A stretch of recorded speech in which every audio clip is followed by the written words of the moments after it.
সুধী ভক্তবৃন্দ, যে সমস্ত ভক্তগণ ফেসবুকের এবং ইউটিউবের ভক্তগণ যারা রয়েছেন, তাদের উদ্দেশ্য করে আমি আজকে কিছু কথা বলতে চলেছি। আপনারা একটু ভালো করে শ্রবণ করবেন। আমার বক্তব্যটা কি সেটা আপনারা লক্ষ্য করুন। আচ্ছা, কথাটা হচ্ছে কি, যে ধরুন আমরা ইতঃপূর্বে যে মান পর্বটা আরম্ভ করেছিলাম, মান পর্বটা মোটামুটি শেষ হয়েছে। এখন শেষ হয়েছে বলতে গেলে এসব জিনিসের তো ধরুন শেষ কোথাও নেই, বুঝলেন? এসব জিনিসের কোথাও নেই। ভগবানের অসীম অনন্ত লীলা, তাঁর লীলা, তাঁর কথা যে যেভাবে বর্ণনা করতে পারে সে সেইভাবেই বর্ণনা করবে, এবং তা ভক্তগণও সেইভাবে তারা সেই জিনিসগুলোকে, সেই উপমাগুলোকে তারা গ্রহণ করতে পারবেন। তবে আমার এই ক্ষুদ্র বুদ্ধিতে যেটুকু কুলিয়েছে আমি সেটা ওই কিছু কিছু ফেসবুকে এবং ইউটিউবে দিয়েছি। ইউটিউবেতেও আমার চ্যানেল রয়েছে। ইউটিউবের চ্যানেলটা হচ্ছে গ্রহরাজ কীর্তন সম্প্রদায়। গ্রহরাজ কীর্তন সম্প্রদায় গঙ্গাধর ভট্টাচার্য, এটা আপনারা সার্চ করে দেখে নেবেন। ইউটিউবেতেও আমার চ্যানেল পাবেন। তবে এই ইউটিউবে এই গ্রহরাজ কীর্তন সম্প্রদায়, এটা দুটো তিনটে ব্যক্তির আবার চ্যানেল রয়েছে দেখতে পাচ্ছি। তবে যাই বা হোক, আমার এই ছবি দেখে নেবেন, গঙ্গাধর ভট্টাচার্য আর গ্রহরাজ কীর্তন সম্প্রদায়, ইউটিউবে সার্চ করে বার করলেই দেখবেন আমার ভিডিও বেরোবে।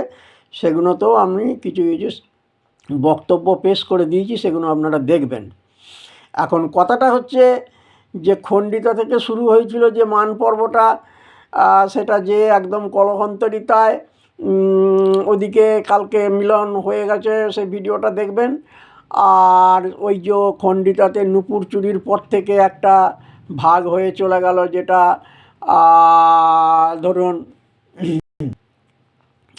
ধরুন দুর্জয় মান, তার যে মিলন একটা দেওয়া হয়েছে, যে রসান্তর মিলন, ওটা একটা ভাগেতে মিল হয়েছে। তাহলে মান পর্বটা এইভাবে কিন্তু শেষ হয়েছে। এইবার আমরা যে বিষয়টা নিয়ে আলোচনাটা করতে চলেছি, সেই বিষয়টা হচ্ছে কি, ধরুন এটা হচ্ছে একটা নতুন লীলা। এটা হচ্ছে নৌকবিলাস। নৌকবিলাস লীলা সম্বন্ধে এরপর আলোচনাটা শুরু হচ্ছে, আমরা সেই আলোচনাটা চালিয়ে যাব। এখন নৌকবিলাসটা লীলাটা শুরু করতে গেলে নৌকবিলাস প্রসঙ্গে দু চারটে কথা আগে থাকতে না বললে সেগুলো কিন্তু ঠিক বোঝা যায় না। নৌকবিলাস লীলাটা ঠিক রস আস্বাদন করতে গেলে এটা হচ্ছে কি না, সিদ্ধ দশার গান। ভক্তগণ সিদ্ধ দশাতে উপনীত হলে সেই দশায় এই গানের রস আস্বাদন করলে তিনি কিন্তু পুরোপুরি এর সুখ বা আনন্দটা উপভোগ করতে পারবেন। এখন এইবার প্রশ্ন উঠবে, তাহলে সিদ্ধ দশাটা কী মশাই? তাহলে সিদ্ধ দশাটা কী সেটা বলতে হবে তো। আচ্ছা, সিদ্ধ দশাটা হচ্ছে, শুনুন বলে দিচ্ছি। এই যে ভজন সাধনের 4টে স্তর আছে। 4টে স্তর কি কি না, স্থূল, প্রবর্তক, সাধক আর সিদ্ধ। এই যে 4টে স্তর, তার মধ্যে সিদ্ধ দশায় এই নৌকবিলাস রস আস্বাদন করবার কথা বলছি। তাহলে এই 4টে স্তর সম্বন্ধে একটু আগে বলে দিতে হবে। আর এই 4টে স্তর সম্বন্ধে বলে দিতে গিয়ে তারপরেতে গানের কথা বা গানের গৌরচন্দ্রিকার কথাটা এগুলো আরম্ভ করলে আর এই ভিডিওতে তো শেষ হবে না। তো যাই হোক, আমি পরবর্তী ভিডিও থেকে এরপর ওই নৌকবিলাসের গৌরচন্দ্রিকা থেকে শুরু করে সমস্ত নৌকবিলাসের রাধা গোবিন্দর লীলা কিছু কিছু যা জানি মশাই একটু সেইগুলো আমি বর্ণনা করতে থাকবো। আজকে যেটা বলে দিচ্ছি যে সাধকের সেই 4টে স্তর হচ্ছে কি না স্থূল, প্রবর্তক, সাধক আর সিদ্ধ। প্রবর্তকটা হচ্ছে কি না যে ব্যক্তি সেই প্রথম ভজন সাধন শুরু করেছে, হ্যাঁ, সেটা কীরকম না গুরুদেবের কাছ থেকে দীক্ষা নিয়েছে, নিয়ে এই ভজনের লাইনে যিনি প্রথম পদার্পণ করেছেন। তাহলে প্রবর্তন থেকে প্রবর্তক এলো। প্রবর্তন করা, প্রবর্তন মানে শুরু করা। তাহলে যিনি শুরু করেছেন সেটা হচ্ছে প্রবর্তক।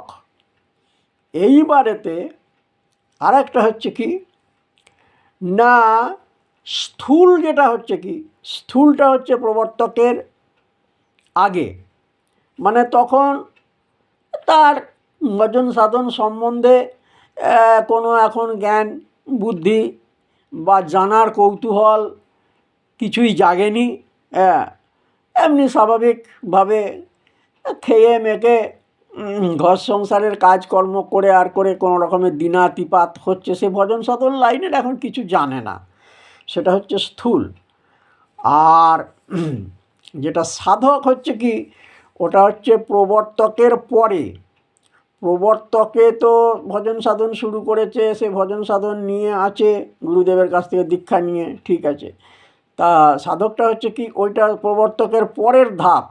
পরের ধাপ মানে তখন তার একটু উন্নতি হয়েছে, সে তখন নিত্য ওই ঠাকুর দেবতার বিগ্রহের প্রতিদিন সেবা দিচ্ছে, একটু আধটু মানে হরিনাম টরিনাম করছে, যেখানে কীর্তন হচ্ছে শুনতে যাচ্ছে, সেগুলো একটু রস আস্বাদন করার চেষ্টা করছে। এইগুলো হচ্ছে সাধক। আবার সিদ্ধ, সিদ্ধটা বাকি রইল। সিদ্ধটা হচ্ছে কি না সে একদম সাধন ভজনের লাইনে চরম অবস্থায় পৌঁছে গেছে, তখন তার আর জানার শেখার আর কিছু থাকে না, সে তখন সেই জেনে শিখে নিয়ে এইবারেতে অন্তরেতে রস আস্বাদন করছে, আর বহিরেতে কি হচ্ছে না দর দর বিগলিত দুটি নয়নের ধারায় বয়ে যাচ্ছে, আর ভগবত চিন্তা সবসময় তার জেগে রয়েছে, সে সাধন ভজনের লাইনে চরম সীমায় পৌঁছে গেছে। এটাই হচ্ছে সিদ্ধ অবস্থা। তাই নৌকবিলাস রস আস্বাদন করতে গেলে পরে এই সাধক দশাতে পৌঁছানোর পর তবেই নৌকবিলাসের রসটা আস্বাদন করলে পরে ভালোভাবে বোঝা যাবে। এইবারেতে ধরুন আমরা আর কতটুকু কি জানি যে আমাদের ঘরে সম্পূর্ণ বুঝিয়ে দিতে পারবো। বৈষ্ণব পদকবিরা পদাবলী যে রচনা করেছেন, সব জায়গায় তো অত ভেঙে সুন্দর করে ব্যাখ্যা করে কোনো জায়গায় বলা নেই। আর যে সমস্ত জায়গাতে গায়করা যে গান করে চলে যান, অত ভেঙে সুন্দর সহজ করে সরলভাবে বুঝিয়ে দেওয়ার সময়ও থাকে না।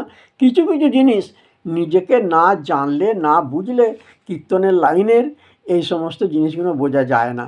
তা যাই বা হোক, ক্ষমা করবেন এইটুকু কথা। এই নৌকবিলাস লীলা পালা শুরু করার আগে প্রসঙ্গটা একটু সম্বন্ধে আমরা আলোচনা করলাম। এইবারের পরের ভিডিও থেকে নৌকবিলাস লীলা পালা শুরু করব। ভজন নিতাই গৌর রাধেশ্যাম জপ হরে কৃষ্ণ হরে রাম, নিতাই গৌর রাধেশ্যাম জপ হরে কৃষ্ণ হরে রাম। জয় রাধে রাধা গোবিন্দ জয়, জয় রাধে রাধা গোবিন্দ জয়। হরে কৃষ্ণ কৃষ্ণ কৃষ্ণ হরে হরে, হরে রাম রাম রাম হরে হরে। আজ এই ভিডিওটার মধ্যে এইখানেই রাখলাম, তা নাহলে ভিডিওর কলেবর বড় হয়ে যাচ্ছে, শেষ পর্যন্ত কেউ দেখে না। তা যাই বা হোক এইখানে রাখলাম। এইবারে ভালো মন্দ আপনারা বিচার করবেন, আর পরবর্তী ভিডিওতে আমি নৌকবিলাস শুরু করতে চলেছি। হরি বল হরি বল হরি বল হরি বল হরি।